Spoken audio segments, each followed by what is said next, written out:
Should she pay? I'm not asking you. I'm not asking you that. The Q&A is going to happen. Yeah. But should she pay zakat on that? Yeah, on that or no. Okay. And the same also thing. So the reason why I brought this up, in the month of Ramadan, one of the other things that we need to do is on your fard, on the 5 pillars in which we are going to be questioned on, you need to seek knowledge because it is fard. It is obligatory for each and every one of us to know what Allah subhanahu wa ta'ala has said and ordered and ordained, because Rasulullah sallallahu alaihi wasallam says, Bunya al-Islam ala khams. Right? Islam is based off of 5. Shahadati la ilaha illallah wa anna Muhammadur Rasulullah sallallahu alaihi wasallam. Wa iqam as-salah wa ita' az-zakah. Wa sawmi Ramadan wal hajj al-bayt man istata'a ilayhi sabila. So, if you want your prayer to be accepted, do you need to know every single thing that is fard, obligatory for your prayer to be accepted? Do you have to know that? Yes. You have to know that. In order for your prayer to be accepted, you need to know. And how many fard in salah? Quick fire, guys, quick fire. How many fard are in salah? You know? 4. 4? No. Next, but good guess. How many? 2. 2? No. Good guess though. I love the fact that the young kids are answering, man. I love this. Now, 6? Ding, ding, ding, ding, ding, ding, ding. Yeah, good job. There's 6 fard in salah. I'm going to give you guys 6 seconds. What are the fard of salah? Qiyam, Fatiha. Okay. We've passed the 6 seconds. Ruku is not a fard of salah. Is it? Niyyah? Inside of salah, not outside of salah. Is ruku and sajda a fard of salah? Yes. Are you sure? Yes. Thank you. So you have, what is the first one? Okay, takbir. Then qiyam. But within the qiyam, what do you have to do? You have to recite Fatiha, right? Then ruku. Then sujood. Rising from ruku. Huh? We've only done 4 right now. Yeah. Tahiyya, sitting in between 2. And then the tashahhud. So you have qiyam, you have recitation, right? You have the takbir al-tahrim. Then you have your ruku. Then you have your sajda. And then you have your final tashahhud. Right? Those are the fard of salah. And every single one of us should know that like it's off the top of my head. Because that's the minimum that you need to get to. Isn't saying in between sajda is fard? That's not fard. That is a sunnah. It's not even wajib, it's a sunnah. Right? Because you've got your fard, you've got your wajibat, and then you've got your sunnah within the salah. And as an ummah, it is fard, it is obligatory for each and every one of us to know what the fard are for us to fulfill our fard. Y'all got that? We have to know what the fard are in order for us to be able to fulfill our fard. Then the second aspect, وَصَوْمِ Ramadan, fasting in the month of Ramadan. We need to know, we have to know what constitutes breaking the fast, what constitutes the fast being completed, what constitutes when to open the fast, when to close the fast, what constitutes, for example, if you get an injection, right, or if there's blood drawn, does that break the fast, does not break the fast, what constitutes, you have to know what that is. You have to know what constitutes in what you calculate on how you give zakah and what you give zakah on. For a farmer, that is a sheep farmer or a cow farmer or a cattle farmer or has camels. Do you know, and for a shop owner, how many of us own shops? If we own shops and you've got merchandise that is on your shelves, you need to know each and every inventory item that you have that you are selling, and you need to know what you're going to sell it at and value it, and you have to pay zakah on that inventory that you're going to sell. For women, sisters, since you asked a question with regards to gold, if you are wearing the gold on a daily basis or you wear it on and off, but it's in use, that gold you don't pay zakah on. But if there's excess gold that is sitting and that you're doing it, that's just sitting there, then you pay zakah on that gold. You have to understand and know what the basics of deen are. So the fourth thing that you need to do in the month of Ramadan is find out the basic Islamic knowledge and learn the basic Islamic knowledge of what you must do in order for you to be able to fulfill the hukm and the commands of Allah subhanahu wa ta'ala. So take one aspect of knowledge and learn that knowledge in the month of Ramadan. Especially the 5 pillars. That's the most important thing, right? The next aspect in terms of spirituality, as I mentioned, increase the recitation of the Quran. Try to read the Quran as much as you can. The Prophet of Allah sallallahu alaihi wasallam in his final year of his living, how many times did he do a khatam reading of the Quran with Jibreel alayhi salam, with whatever was revealed of the Quran? How many times? Twice. He did it? Twice. 2 times. And previous to that, how many times would he do a reading? Just 1 time. So that sets the precedence that it's sunnah to be able to finish the reading of the Quran, a complete reading of the Quran, 2 times.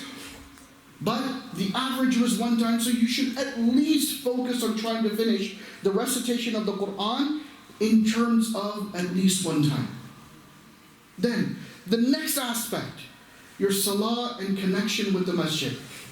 When you create that calendar, try to create in your calendar to maximize the number of salah you pray inside of the masjid. Because how many times reward is there more in the month of Ramadan? 70 times? How much reward do you get for praying your salah inside of the masjid with jama'ah? 27 times. Someone said it, I didn't hear them, but someone said 27. So you get 27. Multiply that by 70 times. Math guys. 75. Who said it? Someone said it. Someone said 149. Good job. For 1 salah. That's the reward you get. And that's what I'm talking about. Prepare yourself to do business with Allah. So your calendar should be, how can I maximize the number of salahs I pray inside of the masjid? And schedule your day around that. Right?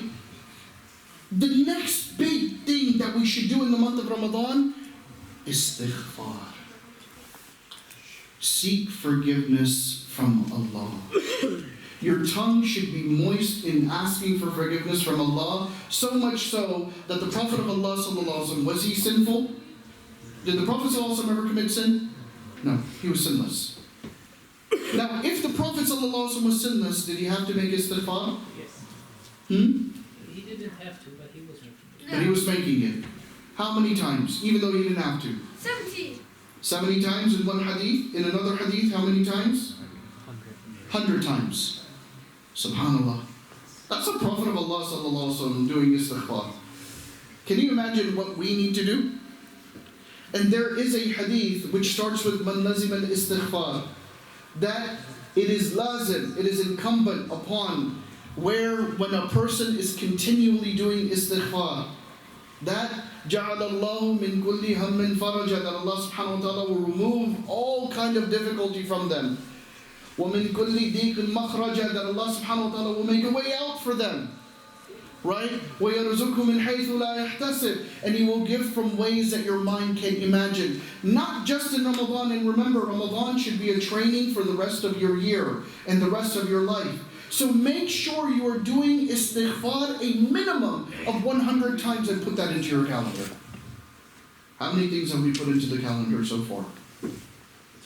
What was the first thing we put into the calendar? Recitation of the Quran. Second thing, right, was thinking about your dua, right? What du'as you're going to make. The third thing was,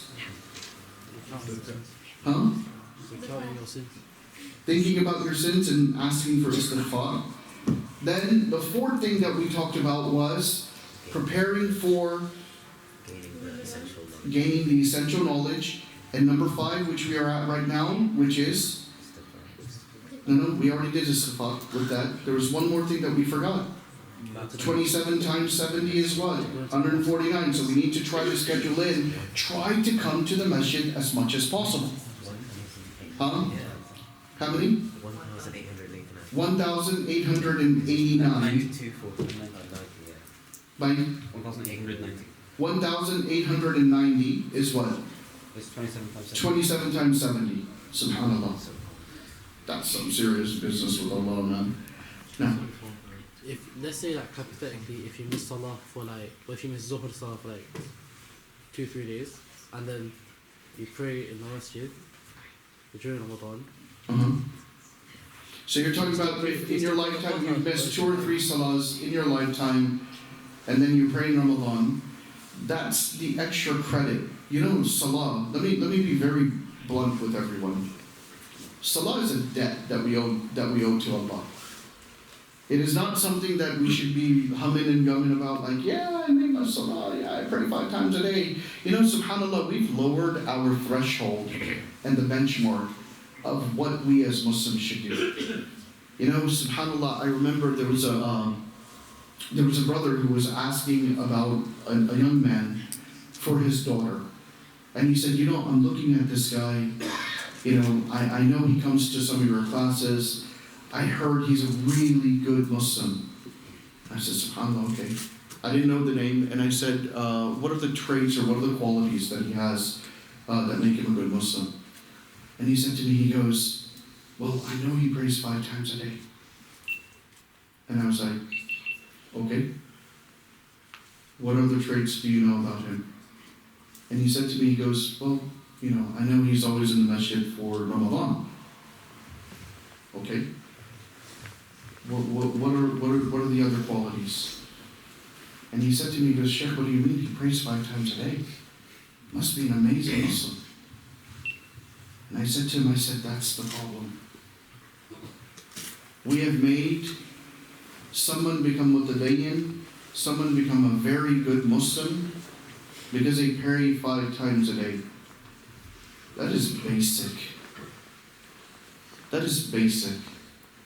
And if our threshold has gone down that far, that a good Muslim is someone who prays 5 times a day, we can understand why the ummah is in the shape that it's in. And we can understand why we as an ummah are in the conditions that we are in. It's because we keep lowering our bar. The month of Ramadan is a time, subhanAllah. I'm not late, right? Cool. I was worried, I'm always running out of time. But the month of Ramadan is a time in which we have to prepare for life.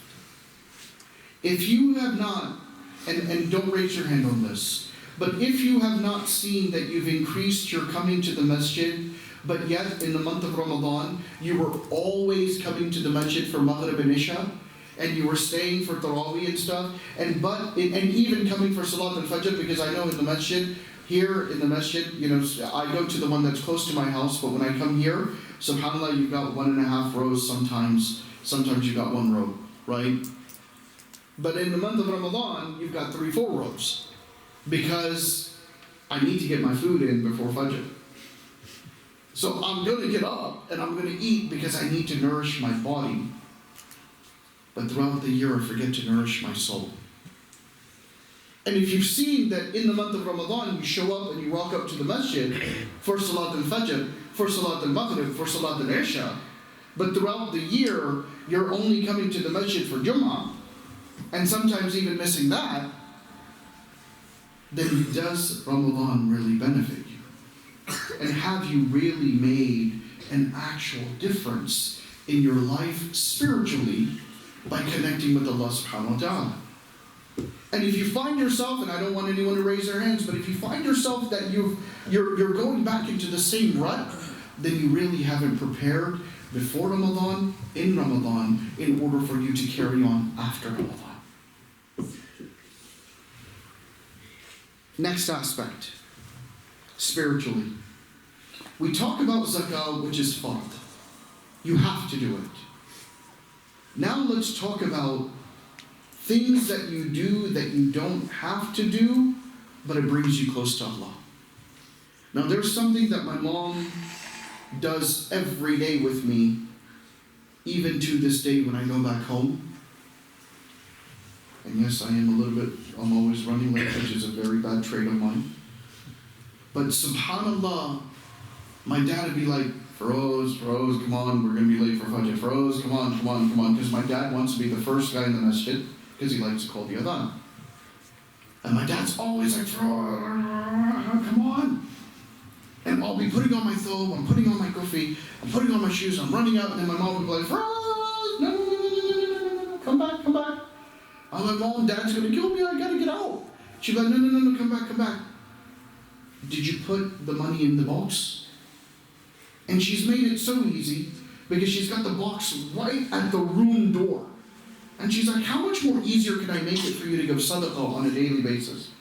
Just take the money. She's put the bills. You know, we've got the bills there, right? In the U.S. She's got the bills. She's got a stack of bills. She says, all I want you to do is just pick up the bill and put it in the box. So at the end of the month, I can go and donate it to the masjid and give it to the masjid. But that's your form of sadaqah, in case you forget to put the money inside of the box at the masjid or you forget to tap. And sadaqah in the month of Ramadan is something that we should increase. And a lot of times what we do is we prepare for that one night that we think is on the 25th or the 27th or the 29th or whatever night we think is Laylatul Qadr. We go and we save up and we save 5,000 pounds, 10,000 pounds, 20,000 pounds, 50,000 pounds, whatever amount we say we're going to give. We give it on that one night. And throughout the year, we very rarely give. And what the funniest thing is, and the saddest thing for me, is now you have research and studies coming out, and I'm getting forwarded this all the time from so many students. I'm getting this one clip from this one guy that said that we have done studies that psychologically, the one who's constantly giving charity is always going to be in a good mood, and it prevents them from going into depression. And he said, but furthermore, we have found that those that are the most charitable are the ones that are actually making the most money. La ilaha illallah. And I'm like, okay. And they're like, yeah, did you see that? Oh my God. So when you give, you get back. And I'm like, yeah, that's in the Quran. 1400 years ago, Allah was saying this. If you want to get rich, give. مَنْ ذَا الَّذِي يُقْرِضُ اللَّهَ قَرْضًا حَسَنًا. That the one who gives for Allah subhanahu wa ta'ala, it will double and triple. And what did we say for those that were in the class? What did we say? For the person who takes 1 grain from an ear of corn, how many is he rewarded with? 70 or 700? 700. And if you get 700, so you get 7 ears, and then each of those ears has 100 grains, and then 100 grains is 700. And you plant 700 grains, you replant those 700 grains, now you're going to have 700 ears of corn. And those get multiplied by another 7, right? And then those get multiplied by 100. And you're talking about the millions now. And we're running towards TikTok and Instagram and Facebook and all this other stuff to get these motivational speeches for us to be able to make money. Not realizing that Allah subhanahu wa ta'ala has already given us the formula to make the money. But the niyyah has to be that Allah, I'm giving it for you. So spiritually, when you're giving it, think about the hadith that Rasulullah sallallahu alaihi wasallam talks about. That as-salatu nura. That your prayer should be that comforting light, that light that is so calm, so soft, that you just love looking at it, just like the moon. You know when you've got these super moons and this beautiful moon that is just glowing, does it hurt your eyes? No. Even when you're driving, it's so mesmerizing that you're looking at the moon and you're like, subhanAllah, that's so beautiful. That should be salah. That when you go towards salah, you're thinking, my God, that is so beautiful. I want to enter and engage in salah, so I'm with Allah subhanahu wa ta'ala. وَالصَّدَقَاتُ بُرْحَانٌ. That sadaqah is a burhan, it's a ray of light. How many of us have seen a ray of light? We always see a ray of light. Is that ray of light, sometimes is it piercing? It's piercing, isn't it? And in another hadith, it's وَالصَّدَقَةُ بُرْهَانٌ. That sadaqah, the giving of the charity, the giving all the time is like a ray of light. So when you're putting your hand out and you're giving that money, when you're giving whatever food it is, or the smile that you're giving, you know how they say, oh man, his smile is like a ray of light. That's where it's coming from. And when you're doing that, that ray of light is burning through the difficulties that may be coming for you. It's burning through the sins that you may have committed. And Allah subhanahu wa ta'ala is using that for you to connect not just with the people, but with Allah Rabbul Izzah Rabbul Alamin. And there's a hadith of Rasulullah sallallahu alaihi wasallam that I love so much that I quote it often, even when you're going through fundraisers, I always quote it. When Rasulullah sallallahu alaihi wasallam says that the one who is always giving, he's قريب من الناس, قريب من الله, قريب من الجنة, بعيد من النار. That the one who's sahi, the one who's always giving, is close to Allah, close to the people, close to Jannah, and far away from Jahannam. But the one whose hand is closed, and those that work with money, that becomes your fitna. That becomes your difficulty.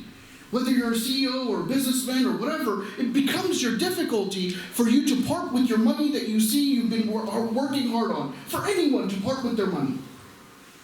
But Rasulullah says that al-bakhil, ba'id min Allah, ba'id min al-nas, ba'id min al-jannah, qareeb min al-nar, that the one who's closed in his hands in giving towards Allah subhanahu wa ta'ala is far from Allah, far from the people, far from Jannah, close to Jahannam. So make it a habit every day. Go and get, you don't have £1 notes here, do you? You have £1 coins. And I think they've done away with those, right? No? So you have £1 coins. Go to the bank and just go get 30 pounds. £1, £1, or £5. You know what I mean? 150 pounds if that's what you want to give. Or go get those notes. And then, rather than just doing auto pay, because a lot of us do auto pay so that, I'll get the Jannah, I'll get the reward of giving. Yeah, you'll get the reward of giving on the night. But the spiritual effect comes when you physically give. And don't just give to an online portal. Don't just drop it off into the masjid. If you want a real life hack, if you want a real life where you